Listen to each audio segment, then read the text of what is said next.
Brought to you by 1AAuto.com, your source for quality replacement parts and the best service on the internet.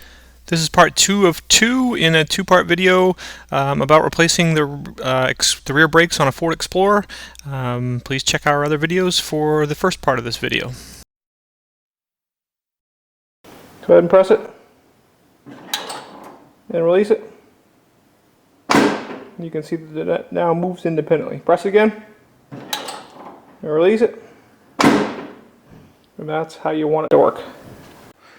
So if you're inspecting your emergency brake, you obviously want to make sure that that the cable moves.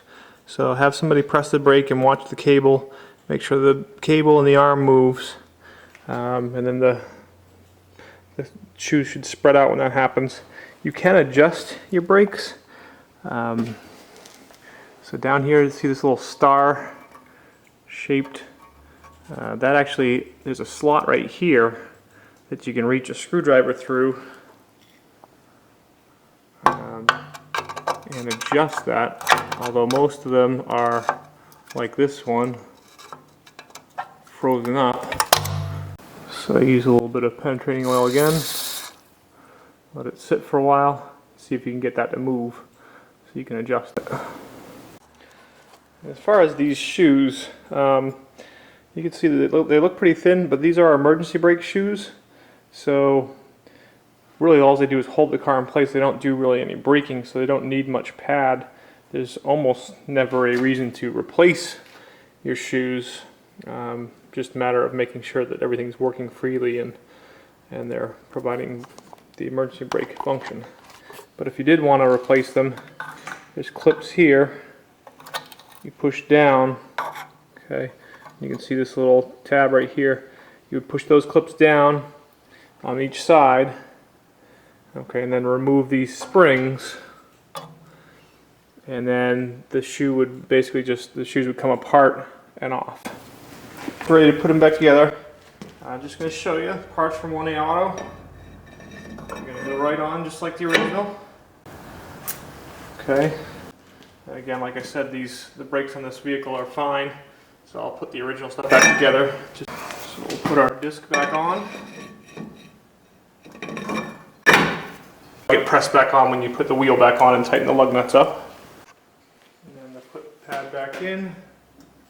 Pretty easy. There's 3 teeth. Make sure they all go inside the piston. Squeeze, okay, and then your outer one just slides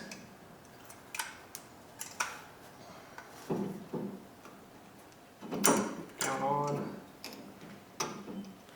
Okay,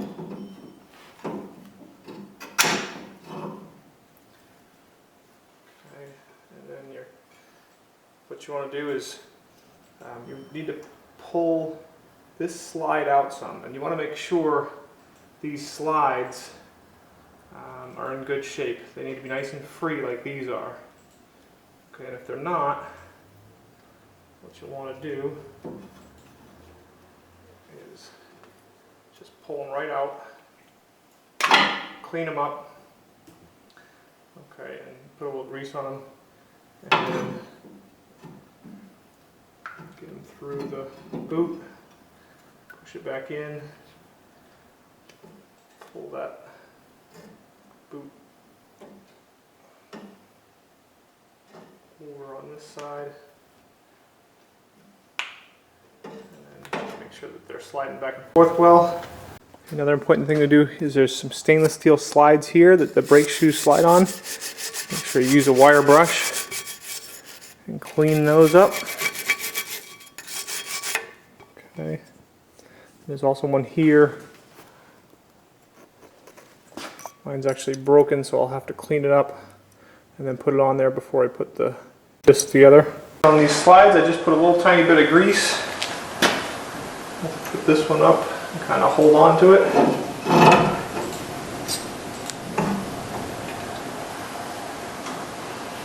Push that slide back,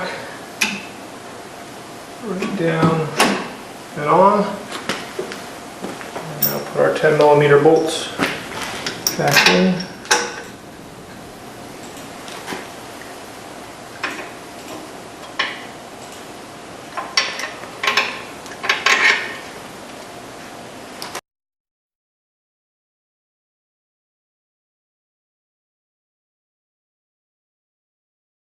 You can tighten these up probably about 20 foot-pounds, so tight, but you don't have to wrench them really tight. Okay, and then we'll put the wheel back on, and we want to make sure before you road test the car, you pump the brakes a bunch of times, because when you move this cylinder back into itself, it needs some time to get this fluid back in there and fill itself back up. So before you road test, pump the brakes a bunch of times. And then do a slow stop from like 5 miles an hour just to make sure everything's working.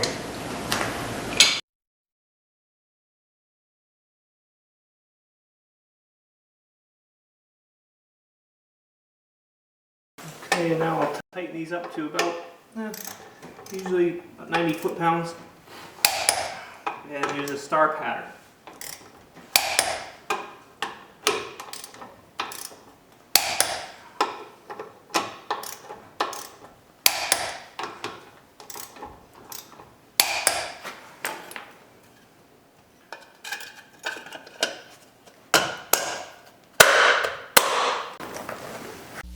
We hope this helps you out. Brought to you by www.1aauto.com, your source for quality replacement parts and the best service on the internet. Please feel free to call us toll free 888-844-3393. We're the company that's here for you on the internet and in person.